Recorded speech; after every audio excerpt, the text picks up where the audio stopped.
غلام احمد کے ماننے والے اور مرزا غلام احمد قادیانی کی کتابوں کو چھپانے والے، ہم ان سے درخواست کرتے ہیں کہ ہمارے قریب آئیں، ہم خونخوار نہیں ہیں۔ پروپیگنڈا کیا ہوا ہے، جس طرح آج ہی یہاں کی پولیس کو کسی مرزوٹے نے ٹیلی فون کیا کہ یہ مارچ پاسٹ بھی کریں گے، حراری مارچ کریں گے، لہذا ان کو واچ کرو۔ جی ہاں جی، وہ انہیں یاد آ گیا نا، وہ سکیا حراری آ گئے، وہ ان کو پھر یاد آ گیا اس طرح نہیں آواں گے ہوں جب تاری حکومت اتنے بن جائے گی، پھر اس طرح آواں گے۔ حالی جو حکومت تے سجن کی سارے دشمن ہیں،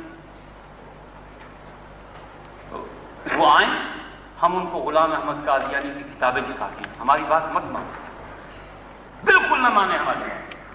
غلام احمد قادیانی جو ان قادیانیوں کا جد امجد ہے، ان کے مسلک و مذہب کا ہے، اس کو پڑھیے اور پڑھنے کے بعد فیصلہ کریں جوانان عزیز۔ آپ رسول اللہ کی امت ہیں، آپ بھی امت ہیں رسول اللہ کی۔ یہ الگ بات ہے کہ آپ بدنصیبی سے خود بخود اپنے آپ کو اس سے خارج کر رہے ہیں۔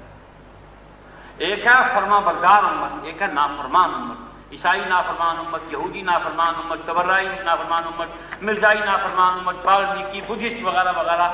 اسی طرح جو لوگ حضور صلی اللہ علیہ وسلم کی ختم نبوت کو ویسے نہیں مانتے جیسے حضور نے منوایا۔ کیسے منوایا؟